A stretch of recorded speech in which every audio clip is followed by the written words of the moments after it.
یہ نور ہدایت کی فضائیں، یہ ہوائیں، قول خدا کی قول نبی کی یہ صدائیں۔ مزید نئے بیانات سننے کے لیے چینل راہ ہدایت بیان کو ضرور سبسکرائب کریں۔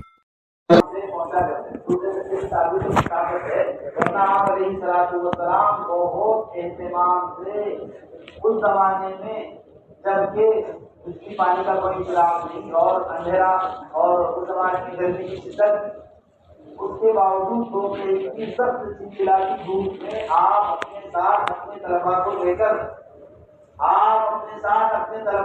کر پیدل مسجد قباء جائیں گے۔ دور کی نماز آپ علیہ السلام وہاں پڑھا کرتے تھے، دور کی نماز آپ علیہ السلام وہاں پڑھا کرتے تھے، اور آپ کا وہاں نماز پڑھنا اور اپنے عملے کو ساتھ لے کر جانا کسی دنیوی غرض سے نہیں تھا۔ الادب المفرد میں امام بخاری رحمۃ اللہ علیہ نے یہ روایت تقریر کی ہے کہ آپ کا وہاں جانا اور وہاں طلبا کو وہاں آپ کا جانا صرف اور صرف ملاقات اور دعوت دینے کی غرض سے، دعوت دینے زیادہ تر انصار کا لفظ ہے، انصار سے ملاقات کرنے کے لیے آپ مسجد جاتے تھے۔ کیسے کیوں نہیں کرتے تھے؟ کیسے اس لیے نہیں کرتے تھے کہ کیسے نکلے سارا کا جماعت کیسے کرتے تھے۔ ہاں، کسی موقع پہ آپ مسجد قباء میں پہنچے یا کسی اور مسجد میں پہنچے، آپ کا معمول تھا آپ مسجد جایا کرتے تھے، اور آپ کو مسجد جانا چاہیے پہنچانے کے لیے۔ محدث کبیر علامہ حکیم الرحمن العالمی رحمۃ اللہ علیہ اس زمانے میں مسجد پیدل جاتے تھے اور اثر سے مغرب مسجد کے اطراف میں لوگوں کو تلبیہ کی دعوت دیتے تھے، مغرب بعد سب میں بیان کرتے اور انہیں پردے کے احکامات اور انہیں شریعت کے احکامات بتاتے تھے۔ اس لیے اس علاقے کا پردہ بہت مشہور ہے۔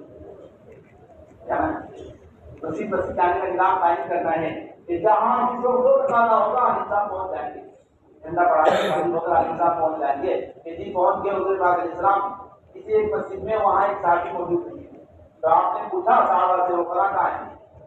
ابان سے مالک کا نام آتا ہے روایت میں۔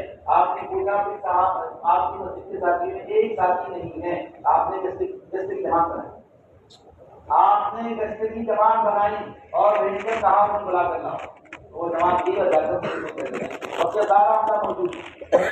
آج بھی کسی مسجد میں حملہ پہنچ گیا، مولانا صاحب پہنچ گئے فیصلے کرنے کے لیے، اور سارا مسجد میں جماعت اگلا کام شروع کر، آپ نے پورے احکامات بتائے، آپ کا معمول تھا۔ بہت اہتمام سے مسجدوں میں جایا کرتے تھے، بہت اہتمام سے آپ دیہاتوں میں جایا کرتے تھے، بہت اہتمام سے آپ لوگوں سے ملاقات کرنے کے لیے جایا کرتے تھے۔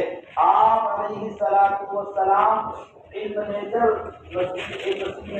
پہنچانے کے لیے اور وہاں دور کی نماز پڑھا رہے تھے، اور دوران نماز قبلے کی تحویل کا حکم آیا۔ وہ مسجد کو کہتے ہیں مسجد نبوی، مسجد نہیں ہے، مسجد نبوی جس میں آپ امام ہیں وہ مسجد نہیں ہے، بلکہ دوسری ایک مسجد ہے جہاں آپ ایک ساتھی کی ملاقات کے لیے گئے، ملاقات کے لیے گئے تھے۔ پڑھائی دوران نماز قبلہ کا حکم نازل ہوا، تو مسجد نبوی مسجد نہیں بنی، بلکہ دوسری ایک مسجد بنی، یہ بتانے کے لیے کہ علماء اس طرح سے تقاضوں پر مسجدوں میں جائیں۔ پھر اپنی مسجد کا کیا ہوگا؟ اپنی مسجد کا یہ ہوگا کہ ایک مختصر سی جماعت اولو الاحلام کی تیار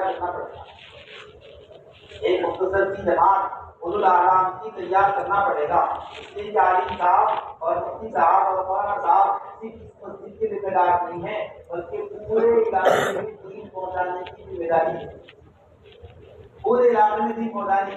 ہے، تو ایک اولو الاحلام کی جماعت تیار کرنا پڑے گا، اور اس جماعت کو امامت کے اور نماز پڑھانے کے بنیادی احکامات سکھانے پڑے گا، اور سکھا کر پھر انہیں کہنا پڑے گا کہ آپ سب میں آگے رہا کرو، تاکہ میں کسی تقاضے پر چلا جاؤں، کسی بھی تقاضے پر، دیہات کے جوڑ میں، شہر میں، کہیں ملاقات میں، کسی تقاضے پر، تو پھر آپ میرے پیچھے نماز پڑھائیں گے۔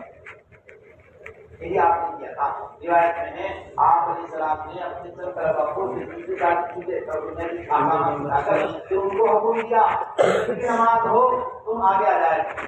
تو یہ بعض صحابہ اگر دیر سے بھی پہنچ جاتے اولو الارام میں سے تو سفید سیکھتے ہوئے آگے آ جاتے. اب حضرت عبید اللہ ایک بار لیٹ آئے تو سفید سیکھتے ہوئے آگے آئے اور آپ کے پیچھے جو صحابی کھڑے تھے ان کو پیچھے کیا اور آپ کھڑے ہو گئے, کبھی معاف کرنا. حضور کہا ہے ان کو میں کہ ہم آگے کھڑے ہیں. آپ نے فرمایا لیے نہیں اولو الارام والمعاملکم, تم میں سے سمجھدار لوگ, عقل مند لوگ وہ میرے قریب کھڑے رہا کریں تاکہ مجھے مصیبت آ جائے تو میں چلا جاؤں آپ سامان لو. اس کا صرف اتنا مطلب لے لینا, ایمان کو حضرت ظاہر ہو جائے تو پیچھے نائب کھڑا رہے اور وہ مسئلہ سامان لے. اتنا مطلب لے لینا, سمجھ میں نہیں آتی. کیوں اولو الارام کو اس لیے آگے بلایا جائے ایمان کو حضرت ظاہر ہو تو اولو الارام جماعت سامان لے, عقل مند لوگ, سمجھدار لوگ, پڑھے لکھے لوگ جماعت سامان لے. اتنی بات سمجھ میں نہیں آتی, اس لیے کہ حضور پاک علیہ السلام کو پوری زندگی میں کبھی ایسا واقعہ پیش نہیں آیا, ایسا واقعہ پیش نہیں آیا. ہاں دوسرے واقعے پیش آئے کہ آپ ایک بار تقاضے پہ چلے گئے اور پیچھے جماعت کا وقت ہو گیا, صحابہ انتظار کرتے رہے, جب حضور نہیں آئے تو آپ صحابی سے حضرت عمر بن کو آگے بڑھایا اور آرام میں سے نماز پڑھا, انہوں نے نماز پڑھا. کہ آپ ایک انصار کے میلے میں گئے تھے تو قبیلے میں جھگڑا ہو گیا تو مطالعہ کیا کہ آپ نے نماز نہیں پڑھا. مسجد مدینہ منورہ میں 7 مسجدیں تھی, آپ مختلف مسجدوں میں جایا کرتے تھے اور وہاں احکامات پہنچا کے دین کی باتیں پہنچا کے آئے. اس لیے اس کا نظام قائم کرنا پڑے گا.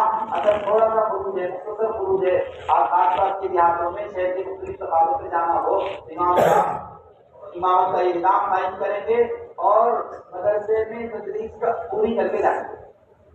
اور اگر سالانہ چلے کی ترتیب آ گئی, 2 ماہ نظامالدین جانے کا تقاضا آیا,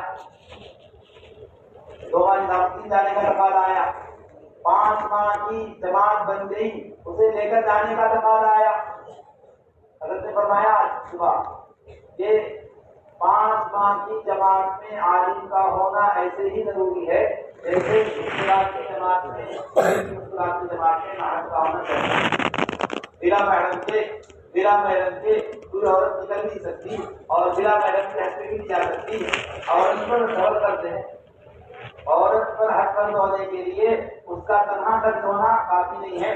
جب تک اس کے پاس 2 گنا خرچ کا انتظام نہیں ہوگا جب تک عورت پر حج فرض نہیں ہوگا. اس کا اپنا بھی خرچ اور اپنے محرم کا خرچ 2 گنا پیسہ جمع ہوگا تب اس پر حج فرض ہو جائے گا. اس لیے بلا محرم کی جا نہیں سکتی اور تنہا جانا جائے گی, بلا محرم کی جا نہیں سکتی اور پیسہ تنہا کا ہے یا حج فرض نہیں ہے, اس کا اسے تو 2 کا انتظام کرنا پڑے گا تب حج فرض ہوگا.